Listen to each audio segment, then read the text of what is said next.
नमस्कार विद्यार्थियों, मेघराज गुरुकुल में आपका स्वागत है। और इससे पहले वाले वीडियो में ज्योमेट्री अपन पढ़ रहे हैं, ज्योमेट्री के या ज्यामिति में। इससे पहले वीडियो में टोटल त्रिभुज की 8 प्रॉपर्टीज़ के बारे में बता चुके हैं और 9वीं प्रॉपर्टीज जो आगे की जो प्रॉपर्टीज़ है इस वीडियो के माध्यम से जानेंगे अपन। अगर किसी बच्चे ने इससे पहले वाला वीडियो नहीं देखा हो तो एंड स्क्रीन में डाल दूंगा, आप देख सकते हैं। टोटल त्रिभुज की 8 प्रॉपर्टियों के बारे में इससे पहले वाले वीडियो में बता चुके हैं।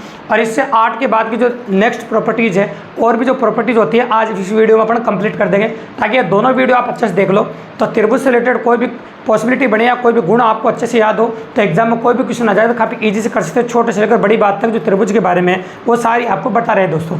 तो चलो नवी जो प्रॉपर्टी है आपकी त्रिभुज उसके बारे में कंसल्ट करते हैं और क्या कहते हैं उसके बारे में बात करेंगे। देखिए आप तो रेलवे एसएससी की जो तैयारी करें बच्चे उनके लिए काफ़ी हेल्पफुल वीडियो और काफ़ी मज़ेदार है, क्योंकि आप मैम ने नोटिस किया है कि क्वेश्चन बता के रह जाते हैं लोग बाग और कंटेंट के बारे में कोई बात नहीं करता। जो कमज़ोर बच्चे होते हैं उनको कंटेंट समझ में नहीं आता है, तो हम कंटेंट लेके आए आपके लिए। क्वेश्चन के बारे में बात करेंगे बाद में, क्योंकि जब कंटेंट समझ में आएगा आपका, उनका कंसेप्ट आपका समझ में आएगा तभी तक क्वेश्चन कर पाएंगे। तो डायरेक्टली क्वेश्चन तो कैसे अप्रोच कर सकते हो आप, ठीक है। तो उसी के बारे में बात कर रहे हैं अपन। और आज कुछ प्रॉपर्टीज बच रही है 8 के बाद वाली जो बात करेंगे त्रिभुज की।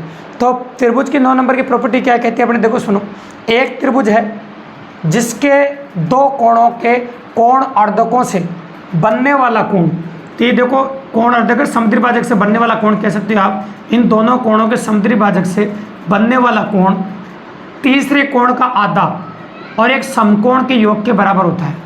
तीसरे ये एक तो समकोण होगा और ये तीसरा कोण है ए, इसका आधा और समकोण के योग के बराबर होता है ये। अगर सपोज कर लो एग्जाम्पल भी ले लो आप, अगर एग्जाम में क्वेश्चन आ जाए ऐसे ले लो तो हम ये कह सकते हैं जैसे मान लो 30 डिग्री और आपको पूछे कोण BOC बताइए, तो BOC आप बता सकते हैं 90 + 30/2 यानी कि 105 डिग्री। एग्जाम्पल बता दिया आपको। इस प्रकार से आप BOC का मान बता सकते हैं 105 डिग्री, बिल्कुल सिंपली और काफ़ी इजीली अप्रोच कर सकते हैं इस प्रकार से। तो ये थी प्रॉपर्टी नंबर 9। जब भी कभी ऐसा दिखाई दिया आपको तो और आपसे पूछे कि ये कोण कितना होगा तो आप डायरेक्टली इन्फॉर्म कर सकते हैं इसके बारे में। अब आते हैं प्रॉपर्टी नंबर 10। एक समबाहु त्रिभुज है ABC। ये ABC एक समबाहु त्रिभुज है। एक समबाहु त्रिभुज की भुजाओं के मध्य बिंदुओं को मिलाने से जिस त्रिभुज का निर्माण होता है वो भी एक समबाहु त्रिभुज होता है। अगर इसकी तीनों भुजाएं बराबर है तो इसकी भी तीनों भुजाएं बराबर है, ऐसा कह सकते हैं। तो एक समबाहु त्रिभुज की तीनों भुजाओं के मध्य बिंदुओं को मिलाने से जिस त्रिभुज का निर्माण होता है वो भी एक समबाहु त्रिभुज होता है, क्योंकि समबाहु त्रिभुज के अंदर भी समबाहु त्रिभुज बनेगा, ठीक है। तो ये प्रॉपर्टी नंबर 10 हो गई। कभी ऐसा त्रिभुज बने तो आप कह सकते हो ये भी एक समबाहु त्रिभुज है, बिल्कुल सिंपली और काफ़ी आसानी से।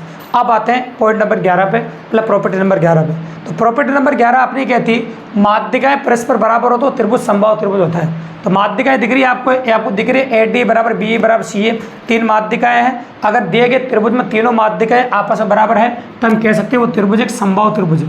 वो त्रिभुज कौन सा त्रिभुज है आपका, समबाहु त्रिभुज। बिल्कुल सिंपल प्रॉपर्टी। अगर किसी भी क्वेश्चन में आपको माध्यिकाएं बराबर दे रखी, आपसे बोले यदि त्रिभुज ABC एक त्रिभुज है जिसमें FC = BE = AD हो तो वो कौन सा त्रिभुज होगा, तो आप कह सकते हैं वो एक समबाहु त्रिभुज होगा, क्योंकि उसमें माध्यिकाएं बराबर है। तो जब माध्यिकाएं बराबर होती है वो एक समबाहु त्रिभुज होता है, ये त्रिभुज का गुण है। इसके बाद अपन बात करेंगे प्रॉपर्टी नंबर 12 की। और प्रॉपर्टी नंबर 12 क्या कह रहा है, देखो सुनिएगा आप। त्रिभुज का क्षेत्रफल, ये त्रिभुज का क्षेत्रफल कह सकते हैं, उसकी किसी भुजा और संगत शीर्ष लंब के गुणनफल का आधा होता है। तो देखो किसी एक भुजा ले सकते हैं और संगत शीर्ष लंब, ये शीर्ष लंब हो गया, और कोई भी भुजा ले सकते हो आप। जैसे मान लो सपोज ये अगर BC भुजा, ये 30 भुजा, इस प्लेस है जिस पर लंब होता है उस भुजा को लेंगे अपन। तो उसका क्षेत्रफल जो होगा 1/2 आने कह सकते हैं अपन, और AD × BC मतलब शीर्ष लंब गुणा भुजा, जिस पर लंब डालते हैं उसको गुणा कर दो और उसका आधा कर दो, इसके बराबर होता है। तो जब भी कभी ऐसी इन्फॉर्मेशन दी जाए, शीर्ष लंब का मान दे रखा, भुजा का मान दे रखा और आपको त्रिभुज का क्षेत्रफल पूछे तो आप इजीली निकाल सकते हैं त्रिभुज का क्षेत्रफल और आसानी से निकाल सकते हैं, ठीक है। इस प्रॉपर्टी पे भी एसएससी रेलवे में काफ़ी ज़्यादा क्वेश्चन पूछे गए और काफ़ी ज़्यादा क्वेश्चन आपको एग्जाम में देखने को मिलेंगे दोस्तों। तो ये प्रॉपर्टी नंबर 12 होगी आपकी। अब आते हैं अपन प्रॉपर्टी नंबर 13 पे। तो प्रॉपर्टी नंबर 13 से 3 क्वेश्चन एग्जाम अभी तक बने। ये थ्योरेटिकल क्वेश्चन बनाती है प्रॉपर्टी नंबर 13 और प्रॉपर्टी नंबर 14, दोनों थ्योरेटिकल क्वेश्चन बने।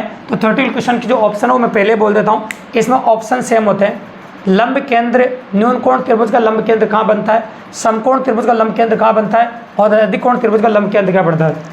तो ये 3 क्वेश्चन होते हैं। पहला ऑप्शन होता है अंदर, दूसरा होता है भुजा पे, और तीसरा ऑप्शन होता है बाहर, और चौथा होता है इनमें से कोई भी नहीं। तो 3 क्वेश्चन बन गए इसमें। तो मैं पहला क्वेश्चन पूछ रहा हूँ, न्यून कोण त्रिभुज का लंब केंद्र कहाँ बनता है, तो पहले क्वेश्चन का आंसर है अंदर। समकोण त्रिभुज का लंब केंद्र कहाँ बनता है? दूसरे क्वेश्चन का आंसर है भुजा पर। सम अधिक कोण त्रिभुज का लंब केंद्र कहाँ बनता है? बाहर। ये तीसरे क्वेश्चन का जवाब हो गया। तीनों थ्योरेटिकल क्वेश्चन है। तो एग्जाम अगर कभी थ्योरेटिकल क्वेश्चन पूछे तो काफ़ी इजीली करते हैं, कोई कैलकुलेशन नहीं करनी है। तो ऐसे क्वेश्चन अक्सर बच्चों को गलत हो जाते हैं इन्फॉर्मेशन के अभाव में, उनको इन्फॉर्मेशन पता नहीं, बस क्वेश्चन पढ़ के चले गए।